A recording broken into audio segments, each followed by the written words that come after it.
la vie quotidienne de Ryu se résumait simplement à étudier et à ignorer les enfants des aristocrates. Bien qu'il soit détesté par tous ses camarades, il préférait ne pas attirer l'attention et les laisser le critiquer.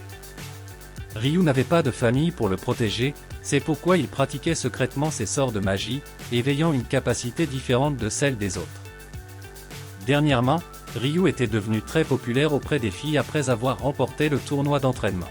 Stewart, furieux, l'a affronté pour lui demander d'arrêter de séduire les femmes de l'école et de se rappeler de sa place de paysan. La deuxième princesse du royaume craignait les conflits, mais voir Ryu constamment accusé sans preuve la rendait malheureuse. Comme toujours, Ryu n'a pas essayé de se défendre et cela a conduit à un conflit ouvert. Quelques jours plus tard, le groupe d'étudiants devait survivre dans la forêt. Bien qu'ils soient censés se démarquer par leurs compétences, Alphonse avait une carte de la forêt qui leur serait utile. Pendant ce temps, Ryu était obligé de porter les affaires des autres, comme un simple domestique. Soudain, des gobelins apparurent, bien que théoriquement, il n'y ait pas de créatures dans cette forêt. Ils décidèrent de les affronter.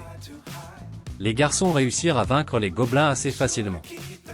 Au loin dans la forêt, Reis observait la situation, cherchant à mesurer la puissance du garçon qui avait autrefois contrecarré ses plans. Quelques minutes plus tard, la carte les mena à une falaise. En essayant de revenir sur leurs pas, ils se rendirent compte que plusieurs ogres les suivaient. Beaucoup d'étudiants, effrayés, poussèrent accidentellement la princesse Flora, mais Ryu la sauva in extremis une fois de plus.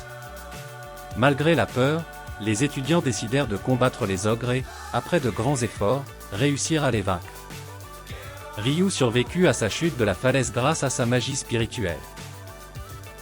Tandis que les autres étudiants ne pouvaient accepter d'avoir poussé la princesse Flora, blessée, ils décidèrent d'accuser Ryu comme principal responsable de cette tentative d'assassinat. La princesse Flora tenta de nier ces accusations, mais soudain, une nouvelle créature apparut, un minotaure.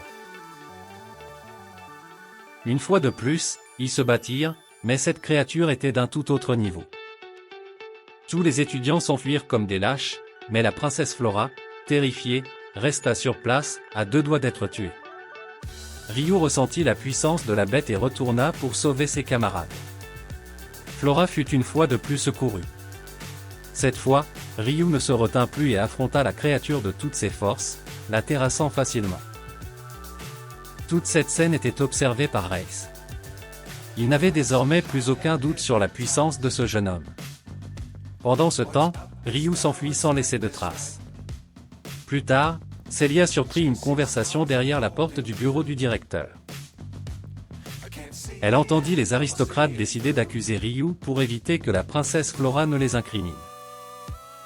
Cette nuit-là, Celia était effrayée, tous les gardes cherchaient Ryu comme s'il était un criminel. Quelqu'un arriva dans sa chambre, c'était Ryu lui-même. Il lui expliqua qu'il n'avait rien fait de mal, mais que les fils des aristocrates ne voulaient pas être accusés par la princesse. Accuser Ryu était plus facile, car il n'avait ni famille ni connexion politique. Ryu lui annonça qu'il avait décidé de commencer un voyage vers l'ancien foyer de ses parents, une sorte d'adieu.